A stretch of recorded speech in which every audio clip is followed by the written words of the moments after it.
बीड़ में महिला आरक्षण के मुद्दे पर राजनीति माहौल पूरी तरह से गर्मा गया है। लोकसभा में इस विधेयक को लेकर मचे सियासी बवाल के बाद अब सत्ताधारी बीजेपी आक्रामक मोड में नजर आई है। हम भारत की नारी है, फूल नहीं चिंगारी है जैसे नारों के साथ भारतीय बीजेपी कार्यकर्ताओं ने सड़क पर उतरकर जोरदार प्रदर्शन किया और शक्ति प्रदर्शन दिया। इस मुद्दे पर सत्ता पक्ष और विपक्ष आमने सामने नजर आए। कांग्रेस पर आरोप लगाया जा रहा है कि यह मतदाता क्षेत्र विभाजन की राजनीति कर रही है, जबकि बीजेपी ने इस आरोप को पूरी तरह खारिज कर दिया। उल्टा बीजेपी ने कांग्रेस पर आधी आबादी से गद्दारी करने का गंभीर आरोप लगाया। इस बीच बीजेपी नगर सेविका डॉक्टर सारिका क्षीरसागर ने कांग्रेस पर तीखा हमला बोलते हुए कहा कि कांग्रेस का दावा पूरी तरह से झूठा है और महिला आरक्षण का बिल जरूर पास होना चाहिए।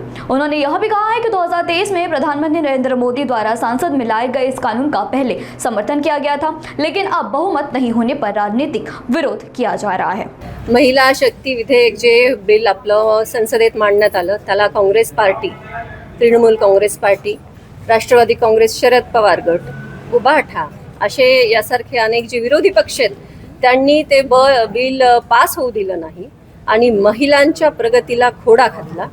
महिला विधेयकाला विरोध म्हणजे 50% लोकसंख्येच्या प्रगतीला विरोध असा आम्ही समजतो। त्यामुळे आपल्या देशाचे पंतप्रधान मोदीजी, आपल्या महाराष्ट्राचे मुख्यमंत्री फडणवीस साहेब, आदरणीय पंकजाताई, प्रीतमताई यांच्या मार्गदर्शनाखाली इथून पुढे हा जन आक्रोश जो महिलांमध्ये आज उफाळून आलेला आहे त्याला कुठेतरी मुक्तता देणे, त्यांना बोलण्याचा चान्स देणे आणि ह्या ज्या त्यांच्या जो त्यांचा रोल आहे विरोधकांचा याला कडकडून विरोध करण्यासाठी, निषेध करण्यासाठी आज आम्ही इथे जमलेलो आहे। आम्ही इथपर्यंतच थांबणार नाहीत, तर जसं आपल्याला आदरणीय मुख्यमंत्र्यांनी सांगितलं की महाराष्ट्रातूनच फक्त 1 करोड महिलांच्या स्वाक्षऱ्या ते कलेक्ट करणार आहेत, ज्यातून कळेल की खरंच ही भूमिका महिलांना पटली का नाही। आणि ह्या 1 करोड सह्यांमध्ये जास्तीत जास्त स्वाक्षऱ्या ह्या बीड जिल्ह्यातून जातील याची आम्ही तुम्हाला ग्वाही देतो। कारण हे विधेयक फक्त कुठल्या एका पक्षासाठी नव्हतं, तर हे विधेयक हे प्रत्येक पक्षातल्या महिलेसाठी होतं।